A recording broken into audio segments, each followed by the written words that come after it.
Assalamualaikum warahmatullahi wabarakatuh. Selamat pagi anak-anak. Bagaimana kabarnya hari ini? Sehat semua ya? Alhamdulillah. Nah, pagi hari ini Bapak akan menjelaskan sebuah materi yang berjudul simbiosis. Nah, hari ini kita akan membahas sebuah materi yang namanya simbiosis.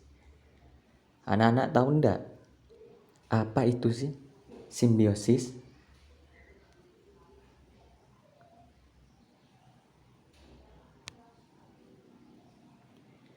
Simbiosis adalah hubungan timbal balik antara dua makhluk hidup yang saling berdampingan. Kata simbiosis berasal dari bahasa Yunani, yaitu sim artinya dengan dan biosis artinya kehidupan. Simbiosis merupakan suatu pola interaksi yang erat antara dua organisme yang berlainan jenis. Dan simbion adalah sebutan untuk makhluk hidup yang melakukan simbiosis.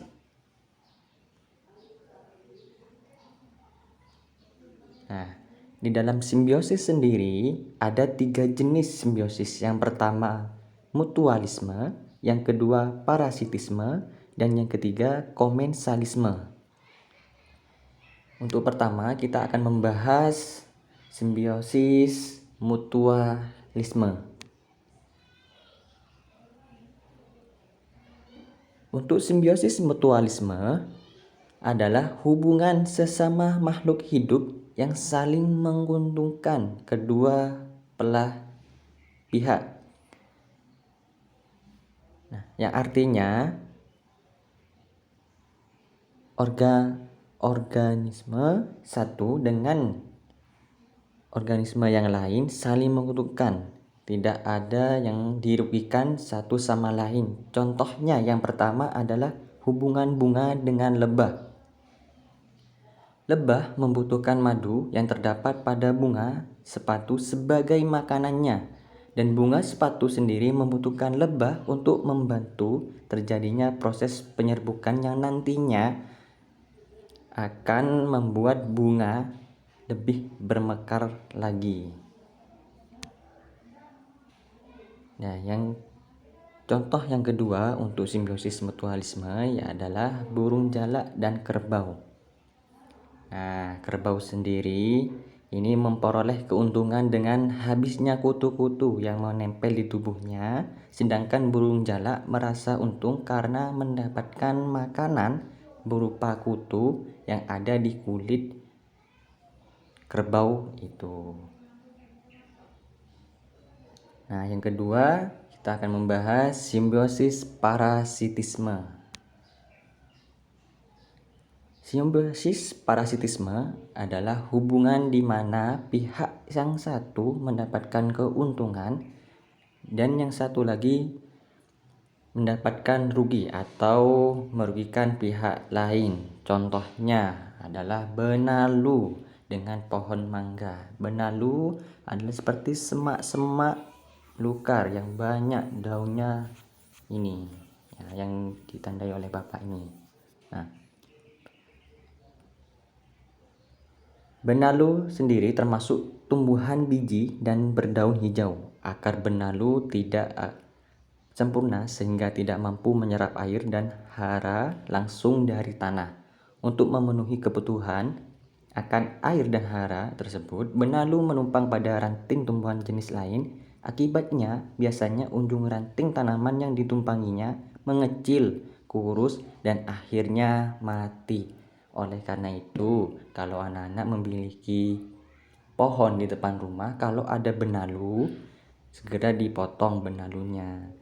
Nah, ciri-cirinya yang pertama biasanya dia daunnya daun kecil yang pertama. Yang kedua seperti semak-semak belukar untuk benalu ini.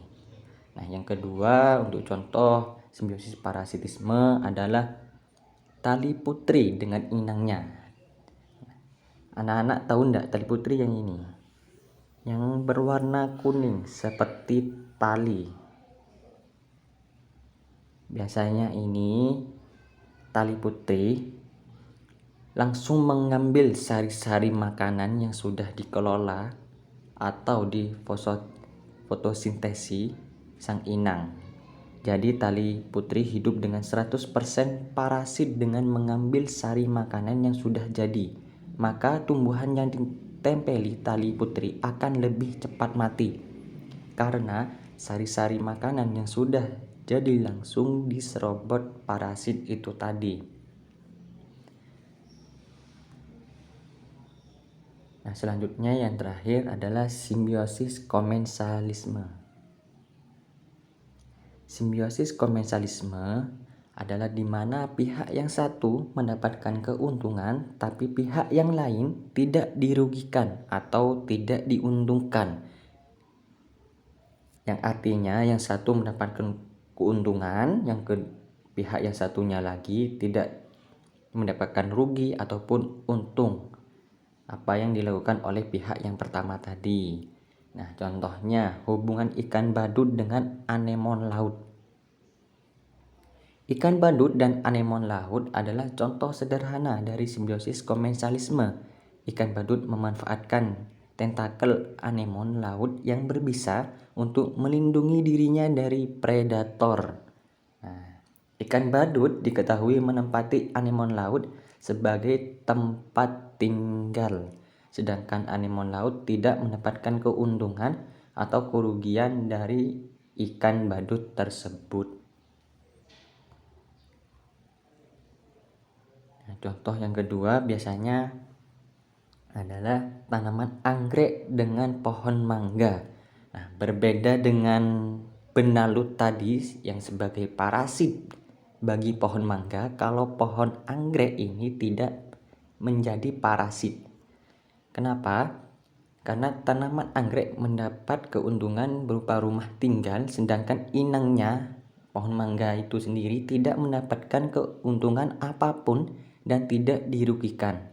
Anggrek dapat hidup dengan menempel pada batang pohon mangga, dan pohon mangga yang ditempelinya tidak dirugikan karena anggrek dapat membuat makanan sendiri sehingga tidak menghisap makanan dari pohon mangga yang ditumpanginya.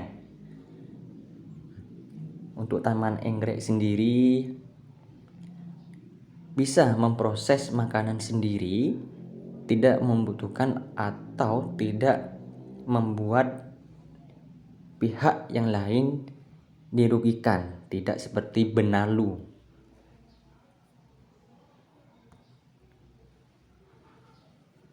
Nah, sekarang sudah selesai.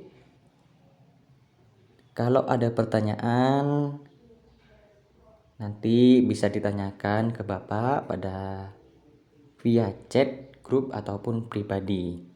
Terima kasih, semoga anak-anak bisa memahami materi yang sudah Bapak sampaikan.